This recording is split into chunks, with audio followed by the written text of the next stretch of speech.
is something magical about summer in New England. Salt in the air, lobster rolls in hand, and gardens bursting with bold color. Look how many flowers have already developed. Look how many more are coming. And the color is brilliant. But no bloom steals the show quite like the blue hydrangea. That exuberant look of a hydrangea is great. The blue ones, the color, there aren't that many plants with blue flowers.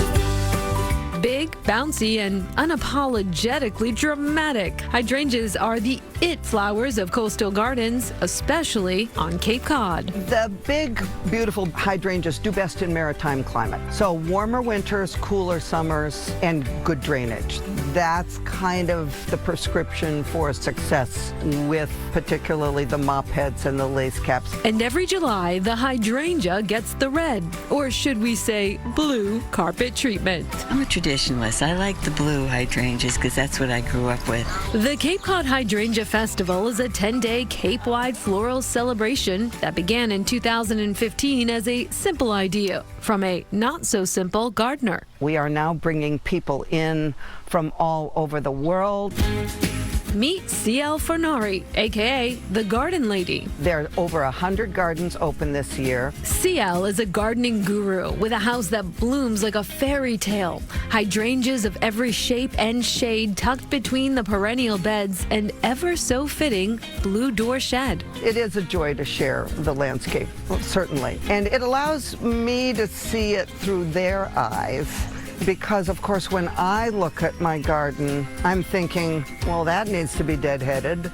That's dying. This is, needs weeding. The Hydrangea Festival started as her passion project. Just all kinds of gardens and everything. It's just fantastic. It's a great summer getaway. Inviting neighbors to open their gardens to the public, raise money for local nonprofits, and spread flower power joy. This is a win-win thing because the $5 admission fee for coming into a garden, it's not a lot of money for people, but that money goes directly to a local nonprofit. Just a few miles down the road, there is another bloom-filled wonderland.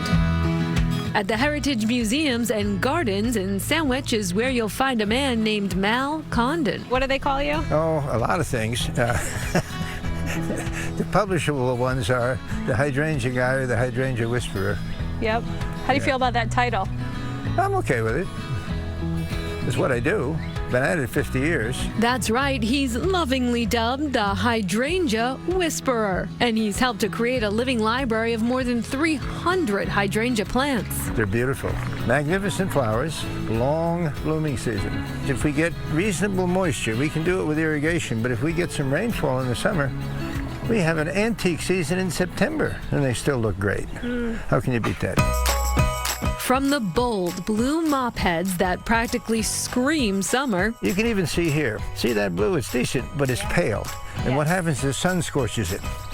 The dark ones, right, stand the sun better. To the delicate lace caps that bees seem to love. I encourage ladies to cut the flowers and bring them inside. They're not long-lived, but there's ways to make it to do pretty good. And even some quirky ones. That plant is called Pinky Winky. Pinky Winky? Yeah, no guy named that thing. But it's a magnificent plant. Mal, of course, knows them all by name. This is Summer Crush. Ooh, what a beautiful name there. There you are, and you can hold that. How do I make this moment last forever? Well, it's right there. Wow. Pretty good stuff, isn't it? Not every day you get a hydrangea cut for you by the Hydrangea Whisperer.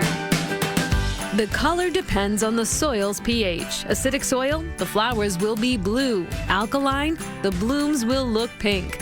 But it's even more scientific than that. It is aluminum in the soil that turns them blue, but it is the acidity of the soil that allows them to absorb the aluminum. So here on Cape Cod, if you do nothing, your hydrangeas will be blue because we have naturally acidic soil. And according to the Garden Lady, it doesn't take a green thumb to keep these blue showstoppers thriving. But there are 3 things home gardeners should remember. Number 1, never prune them back The second tip is to plant them where they will be shaded from the hot afternoon sun. And then the third tip is take the hydra part of their name seriously. These are plants that don't like to dry out.